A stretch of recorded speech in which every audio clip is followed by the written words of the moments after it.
Well, we started our church in 1996. It was a little theater that they did melodramas and stuff in, and that's where we started with just a handful of families, and then we outgrew that space and went over to Barstow and met there for several years, and then moved over to Leawood Middle School and grew to about 250 folks on a Sunday morning, which has been a really cool thing. And lately we have just moved down the last year or so down to 163rd and Row to the Blue Valley Middle School, and that's where we're meeting now, and it's right next to some property that we feel like God led us to, and we're really excited about that.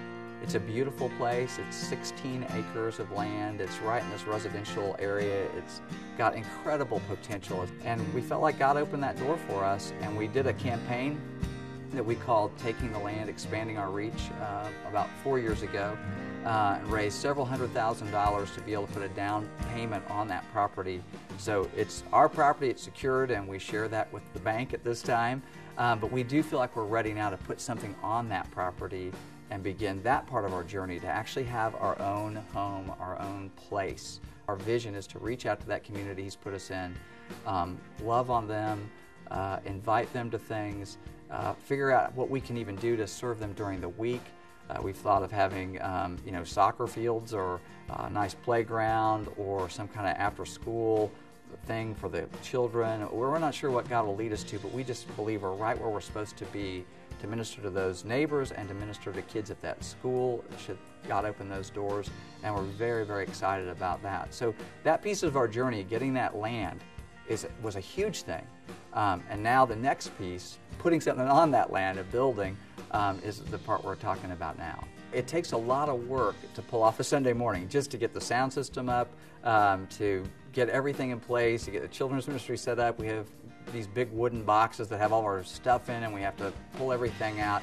And just the man hours it takes to put on a Sunday morning, it's a lot. And what I hope is as we move into our own space, we can take those same man hours and apply them more directly to ministry to people. It's a great place to go to church. I feel like I have a home there. I feel like I have a family there. I think the church has been something that's been really uplifting to me. It's why I try to go every week, because it kind of keeps me on track. It's a very contemporary church, and I just love how the messages I feel really relate to today and now and modern times, and that combined with the awesome music that our band does, it's just really awesome to worship God there.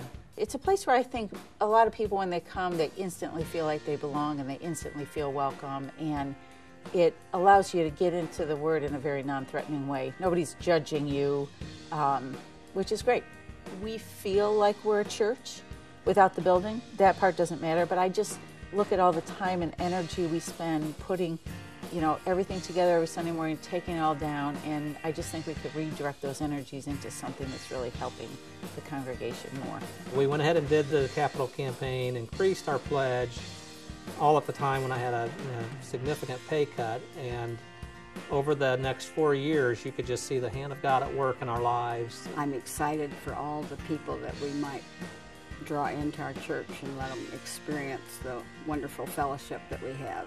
I think that we will all greatly appreciate having this wonderful church that we can all call our home.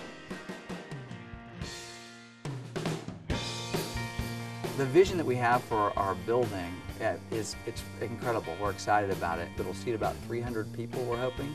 We'll have a place for children's ministry. Our vision includes student ministry area, so our kids on Sunday morning can continue to grow in their faith and bring their friends.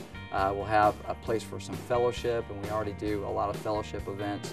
The worship area will be kind of multi-use in the fact that we can clear chairs out and even put tables in there and do concerts or conferences or dinners.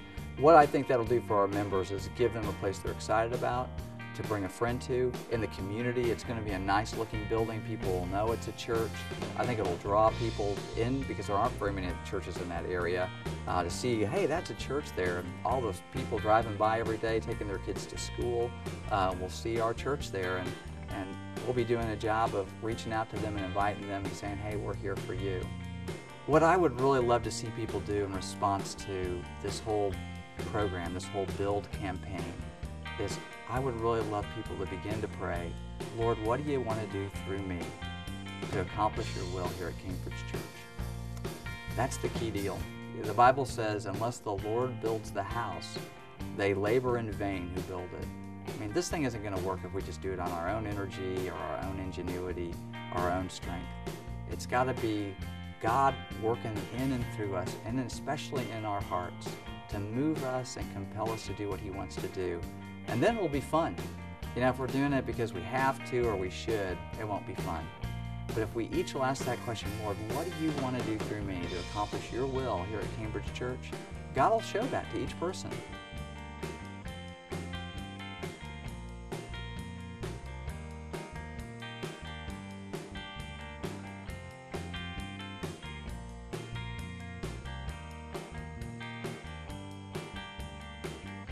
What we're trying to do in this campaign is build a place to do ministry to lots of folks, but also build a place for our Father in heaven where we connect with Him and He comes to meet with us, and I believe that He will.